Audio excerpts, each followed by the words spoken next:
Hello, everyone. Welcome to ELI, the place where you get your daily dose of inspiration for entrepreneurship. And today we have with us Mr. Arun Singhal, who is the founder of Source.One, which is a technology-first petrochemical distribution company. Hi, Mr. Arun. Welcome to ELI. Good evening, Priya. Pleasure to talk to you. So to start with, help us understand what is Source.One, and also introduce yourself to our audience. And you can tell us a bit about your background prior to entrepreneurship, and give us a chronological order prior to entrepreneurship. Well, Source.One is a lot of things to a lot of people. But in a sense, it is India's largest last mile petrochemical distribution company. We are solving a very large problem of distribution of chemicals, petrochemicals to be specific. Um, to just give you a sense of how big the problem is, chemicals overall is a $250 billion industry within India, almost 8% of India's GDP.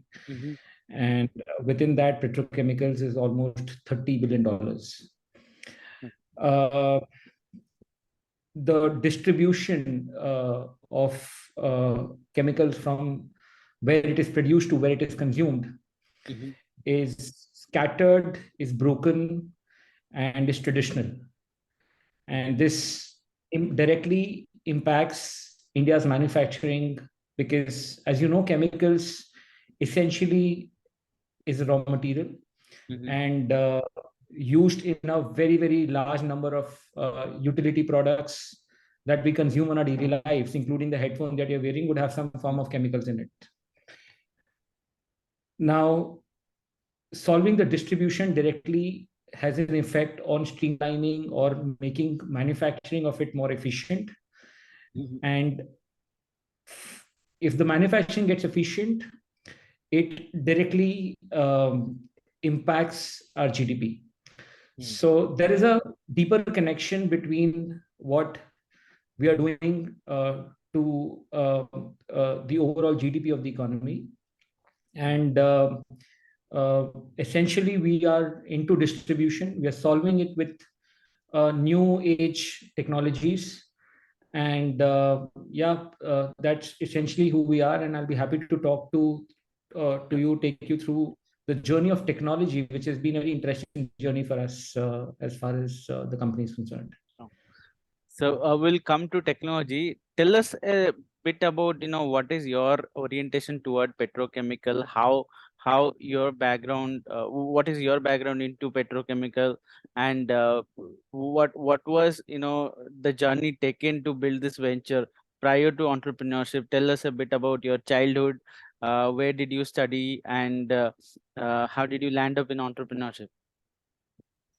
So I have had a very common childhood. I was born in a small town in West Bengal, in Howrah, which we also call the other part of Calcutta.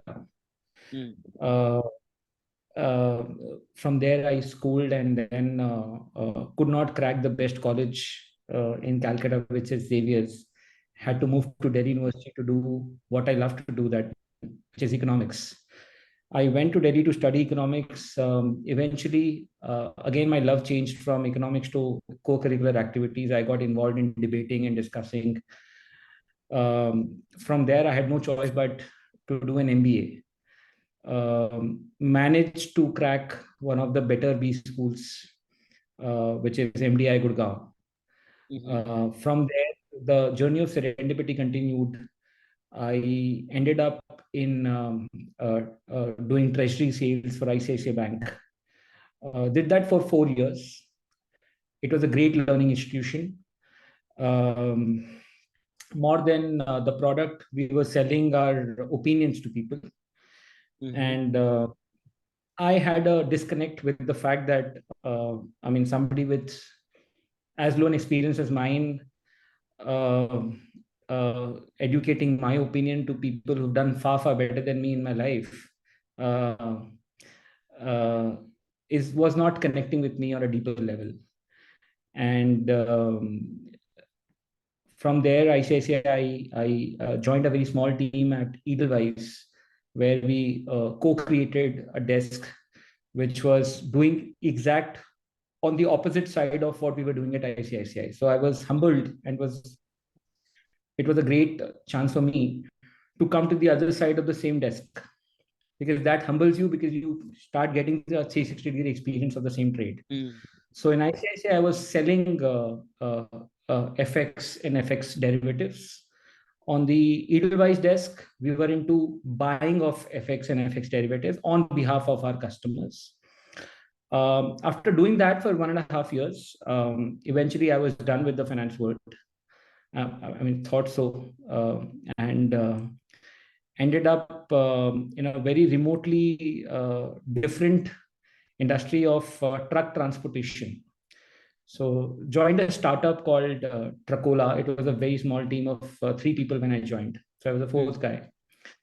And we were trying to make an Ola for trucks, because Ola was, hugely successful by then. This was in 2016. And everybody was making an Ola or Uber for something. And we also joined the journey of creating an Ola for trucks. Eventually realized that, yeah. May I interrupt here? So, from a financial institution to a trucking startup, how did that transition happen? Why did you choose to do that? Priya, my favorite book happens to be Fooled by Randomness by Nassim Taleb, who's one of the best traders the world has seen. And a lot of things happened in my life due to no reason but randomness. Now, because I read the book, I believe in the power of randomness. And there need not be a reason for everything. For me, from FX to transportation was completely random. Hindsight, you can connect dots and I can give out some mega vision to it. But essentially, it was pretty random. I would say I got lucky to join an industry which touches life at a very deeper level than what I was doing earlier. And so the 1.5 year journey of truck transportation, eventually we were little ahead of our times. Geo had still not disrupted the whole telecom by then. And we were running short on funds. And that is when we... but one thing was common was that I was always meeting MSMEs, whether it's ICICI, Edelweiss, or transportation. So I had built a very, very strong network of MDs and directors and owners of MSME businesses. And one of those industry was polymers, because polymer uses FX and polymer uses transportation as well. So there were a lot of common companies who were my clients in FX and clients in transportation as well. And I had a decent idea of how this trade works. And with help from some of them, eventually made a leap of faith, shifted to Pune, and started this business in 2017. It took a year of research, and eventually incorporated the company in 2018. And the rest is destiny. So speaking of research, tell us, what did you find in that 1 year? What all data points you researched? Whom did you ask about? Whom did you interview? Who gave you that information? How big was the market when you researched? What was your hypothesis? What was the first? What was the first product that came to your mind that this is what we want to build based on the research? Right. So to tell you, this is the first time in my life when I was not selling something while meeting people, right? And it was a load off, because you do not have a pressure of targets, you do not have a pressure of closing a sale. And there was pure exchange of knowledge that was happening. And I was lucky that I had a strong network of MSMEs who were gracious enough to exchange those information with me. Now, one thing I realized was, unlike B2C, the B2B procurement or the B2B trade was still in 1990s. They were still very relationship driven. It was still very traditional mode driven. There's still a lot of phone calls and negotiations. There was still lack of discovery and unnecessary amount of intermediation required by different levels of brokers. Mhm. There was still the fact that the trade was dominated by trade credit, which is an expensive form of credit compared to a financial credit. It was still working in a black box where you were not sure of which supplier at what price and what is the delivery timeline. So there's a lot of unknowns about the whole B2B procurement that was what I found out in my research of almost 10 months. I mean, there was paper research before that as well for 6 months, but actual field research was of 10 months. And we eventually ended up, but the biggest finding was that the smaller processors or the smaller manufacturers, they call processors in the chemicals industry, Mhm. were not able to buy as efficient as the larger ones, right? And that was becoming a growth blocker for them because what they were selling was essentially a commodity. It was very, very price centric and almost at the same price. So the only growth that would come up is when they are able to procure at a better price. And that was not happening, and which was creating a vicious loop for them. The problem was very simple: how to make smaller guys better, as good as or as efficient as the bigger processors. And that was the problem we had to solve. 1.5 years later, COVID stuck, and we had I would not call it a pivot. Pivot is much, much larger. We never had a pivot, by the way. But it was more of a eureka moment for us when we saw that the problem is not just in the consumption side of it. The problem is also there on the supply side of it, where not only the buyers, the smaller processors who are suffering because of buying expensive or buying inefficient, but also the stockists of that material were not able to rotate as fast as they would like, right? So it was a two-sided problem. It was a distribution problem and not just a consumption problem, right? From the distribution side, there is a supply and there's a demand. So initially, our target was to solve the consumption side of it, but when COVID stuck, and when we started getting a lot of interest from stockists to join our platform and start supplying through us, that is when the realization came in that it is a much, much a bigger problem than we thought. And we completely pivoted, or we completely changed our focus to two-sided a two-sided coin, where we started focusing on both sides of it, and largely the supply side of it, because demand was already built by them. And by doing that, we have been able to now create the largest petrochemical distribution company. I would say, had we not done that, we would have remained 1/10 of our size today. Okay, so Yeah, so that you had said there is an interesting story around the technology that powers the Source.One. So tell us what is the groundbreaking technology that we have in place that is solving the problem you just mentioned. right. So see, as I told you, I was very lucky to get to a tech startup immediately after working in finance industry for 5.5 years. And the failure taught us a lot. The failure at Dracula taught us a lot. Had we been successful, I would not have been able to create Source.One. Now, the failure, one of the lessons from that failure was that you should not attempt at changing user behavior unless you're too big, which we were not, or unless you want to burn money, which was not in the DNA. You should not attempt to change user behavior. Around 2016-17, everybody was making apps and everybody was trying to change user behavior, if you remember. And that is what that's the lesson we kind of adopted at Source.One, where we decided that the initial team decided that we're not going to focus on changing your behavior. we are going to focus on the trade, we are going to focus on the business without changing our behavior. And that sounded like a contradiction in itself, because unless you change the behavior, how do you get an entry? And the answer was WhatsApp. Okay.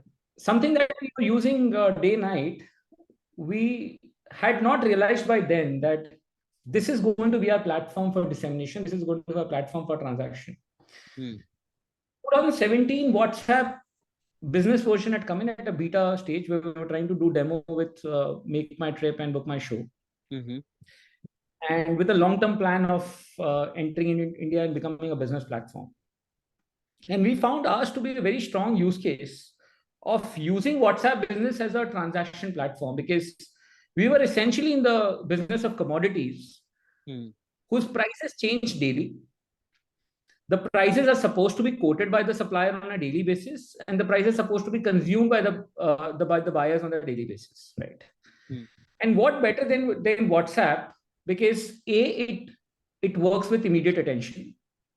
B, it works at scale. You can, I mean, everybody uses WhatsApp, so even then, and you can scale to as many people as possible.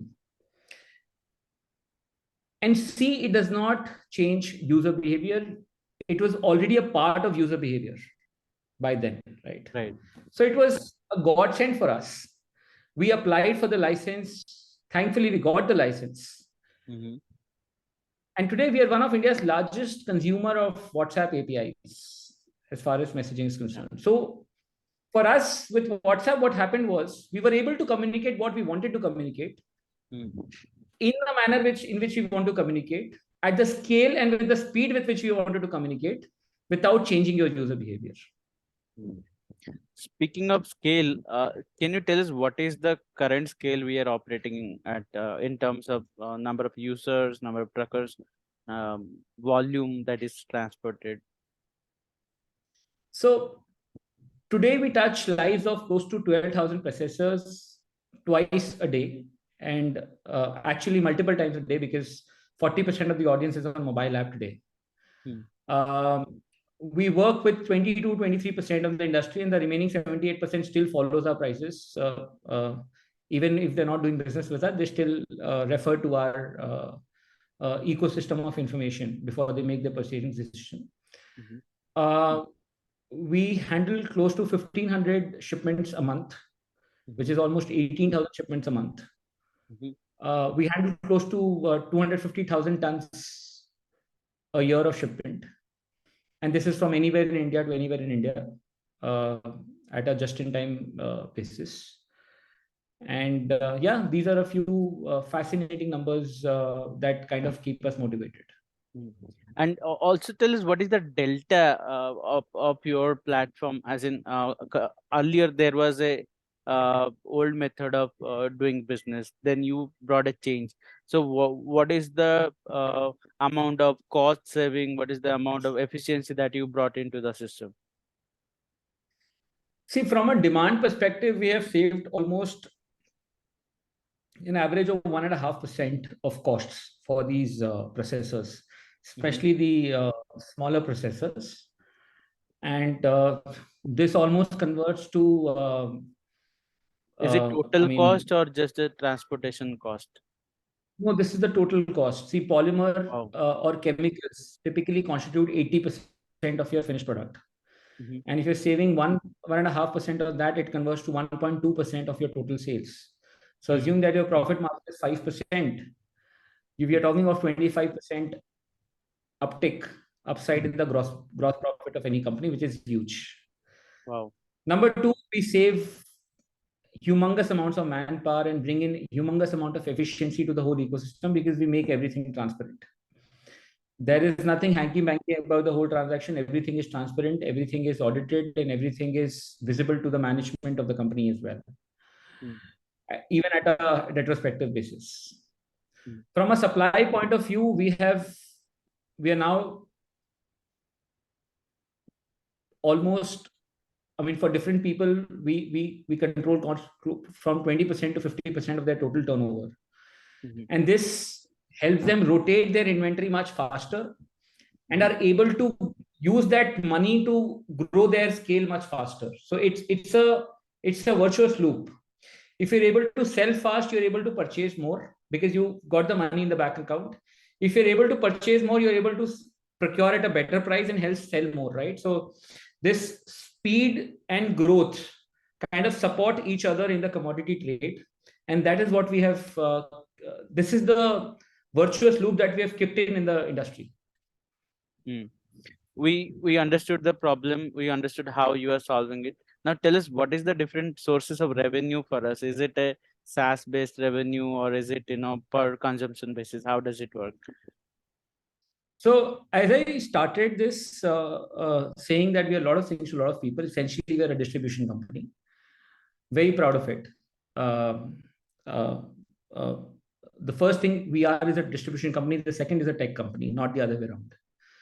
And a distribution company makes a markup over its purchase and then sells the product, right? So, for example, we would buy at 100 and sell at a price which is more than 100, and that's where the profit comes from. So it's a simple markup over our purchase cost. Got it.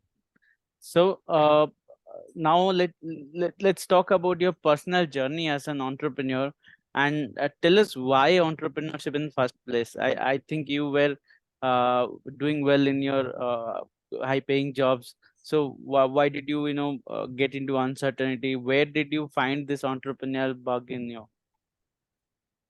So, Priya, to be very honest, and it would sound taking a moral high ground, but I've never thought of myself as an entrepreneur.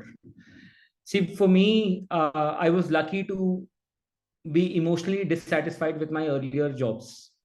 Because if that had not happened, this would not have happened. Okay. And this whole journey of emotional dissatisfaction led me to have deeper conversations with people who mattered.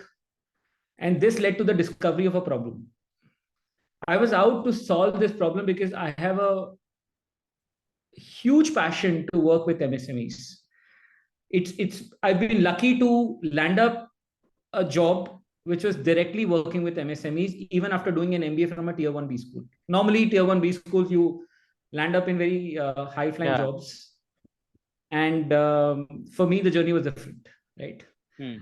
I remember the first day of my career, I was meeting a small MSME in Thane, and he was operating his machine, and I had come in suited, booted, because that was my first meeting, and I had a high nose of doing an MBA and then coming to solve a problem, because we all do after we've done an MBA. Yeah. And that was a game changer for me when I saw that man in all his humility running a machine because his supervisor had not come that day.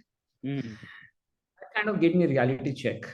And sooner you get a reality check, better it is. As I said, I believe in randomness, and it was very random that I got that reality check on the first day.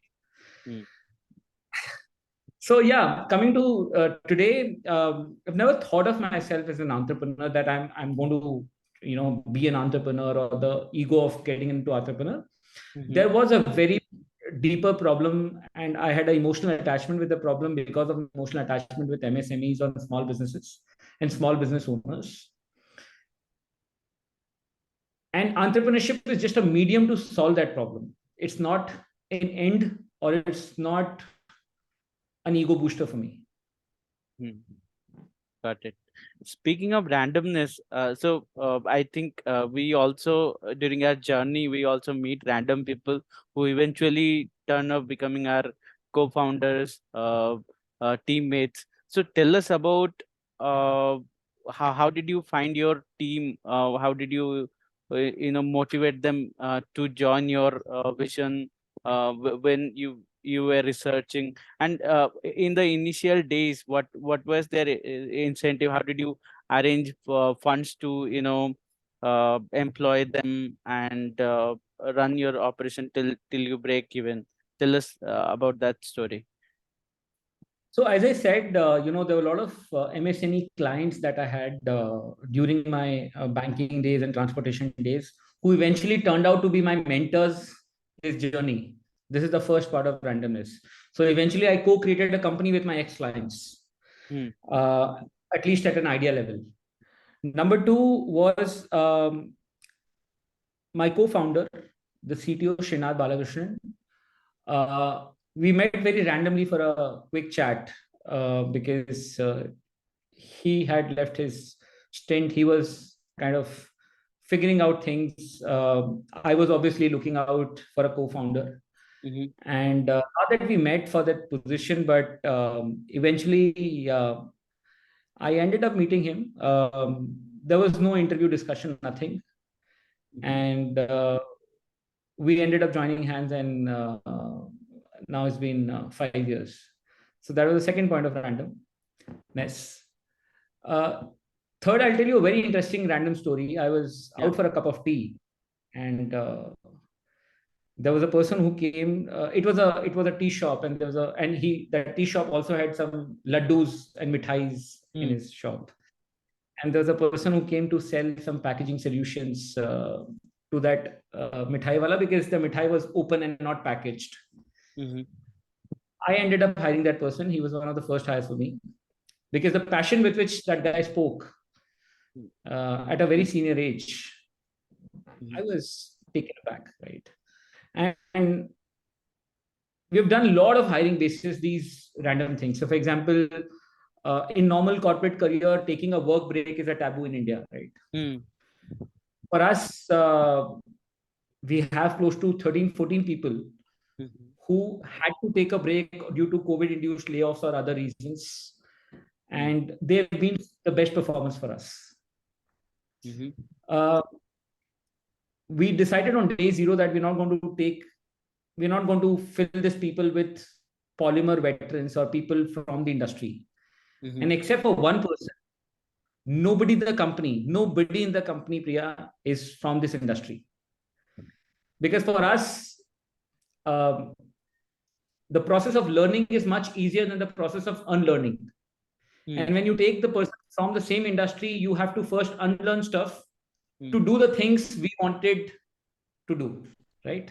You have to forget a lot of legacy. You have to unlearn. You have to start at zero for us to completely disrupt the system. So these are a few random events that happen to our lives, and all for good. My final question for you. So all these years of entrepreneurship, what are some of the core learnings that you have got as an entrepreneur, which we can take away and probably apply to our ventures? Interesting question. One deeper understanding I have after meeting thousands of MSME is that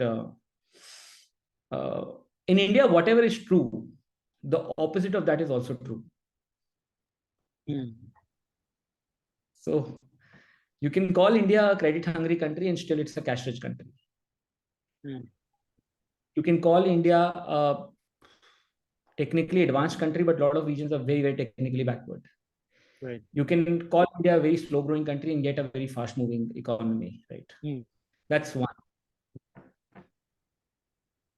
The second part is that God is in the details. It's a cliche, but whenever you get deeper into anything without judging it from outside, as you say, don't judge a book by its cover. You actually find your true God, right? And it's only when, you asked me a question, how does a finance MBA get into transportation and that petrochemicals earlier?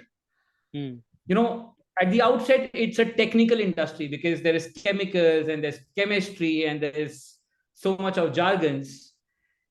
From the inside, it's just another product. It's not chemistry, it's mathematics. I love mathematics. And when you're able to convert everything into mathematics, everything gets easier, right? So what we're selling today is a product that the buyer knows more than the seller. And if the buyer knows the product more than the seller, why does the seller need to know about the product? The knowledge is already there. I just need to work on the basics of the pricing, of the procurement, availability, consistency, credit. Why do you have to work on the product? Right. These are a few learnings, Priya, I've had in my short experience of entrepreneurship. Got it. So on this note, we will close the session. Thanks for joining, Arun. And I must say, it was such a learning experience for me as well, along with our listeners. So I would say my best wishes for Source.One, and keep evolving with randomness. Thank you so much. Thank you so much. Thank you so much. Thank you.